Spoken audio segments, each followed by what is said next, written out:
కార్మికుల హక్కుల కోసం దేశవ్యాప్తంగా అన్ని కార్మిక సంఘాల పిలుపులో భాగంగా మే 20న జరిగే దేశవ్యాప్త సమ్మెలో ఎన్టీపీసీ కాంట్రాక్టు కార్మికులు పాల్గొని విజయవంతం చేయాలని కోరుతూ సిఐటియు అనుబంధం రామగుండం ఇండస్ట్రియల్ వర్కర్స్ యూనియన్ ఆధ్వర్యంలో మంగళవారం ఎన్టీపీసీ ప్లాంట్ గేట్ వద్ద సమ్మె వాల్ పోస్టర్లను ఆవిష్కరించారు.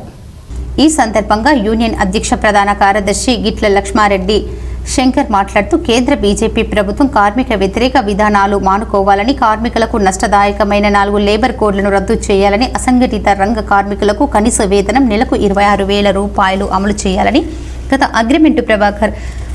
అగ్రిమెంటు ప్రకారం ఎన్టీపీసీ యాజమాన్యం కాంట్రాక్టు కార్మికులకు ప్రమోషన్ పాలసీని అమలు చేయాలని డిమాండ్ చేశారు.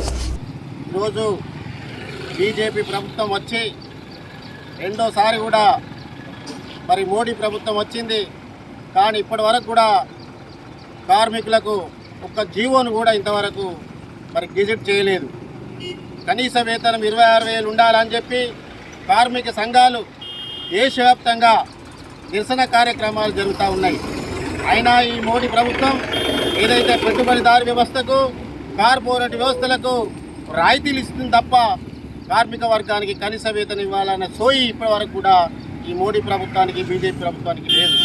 ఇప్పటికైనా ఏదైతే షికాగో అమరవీరులు సాధించిన ఏదైతే చట్టాలు ఉన్నాయో కార్మిక చట్టాలన్నీ 29 చట్టాలను కుదించి ఈరోజు 4 లేబర్ కోడ్లుగా తీసుకురావడం జరిగింది.